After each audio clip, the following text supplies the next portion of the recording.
ஏற்கனவே இந்த கொல்கத்தா மருத்துவருடைய அந்த வழக்கே முடிவுக்கு வரல. அதுக்குள்ள ஒரு துயர சம்பவம் நடந்திருக்கு. அந்த துயர சம்பவத்தை குறித்த ஆடியோ தொகுப்பு தான் இது. கிருஷ்ணகிரி மாவட்டத்தில் ஒரு பள்ளியிலிருந்து ஒரு சிறுமி பாலியல் வன்கொடுமை செய்யப்பட்ட செய்தி நம்ம எல்லாருக்குமே தெரியும். இதில் அந்த பள்ளியை சார்ந்த கெமிஸ்ட்ரி ஆசிரியர் இதுக்கு பொறுப்பு அவர் தான் இதை செஞ்சார் அப்படின்ற குற்றச்சாட்டு இருக்குது. அதே மாதிரி இதில் பல அரசியல்வாதிகளுக்கும் தொடர்பு இருக்குது அப்படின்னு சொல்லப்படுது.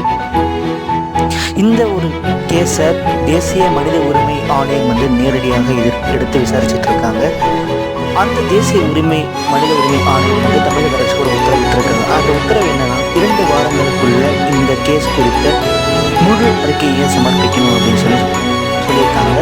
பாதுகாப்பு இல்லாத இந்த சமூகத்தில் பெண்களுடைய பாதுகாப்பு கண்டிப்பாக உறுதி செய்யப்படணும் அப்படிங்கிறது இந்த வீடியோ போடுற என்னோட ரிக்வஸ்ட்டும், இந்த வீடியோ பார்க்குற வியூவர்ஸ் உங்களுடைய ரிக்வஸ்ட்டும் கண்டிப்பாக இருக்கும்.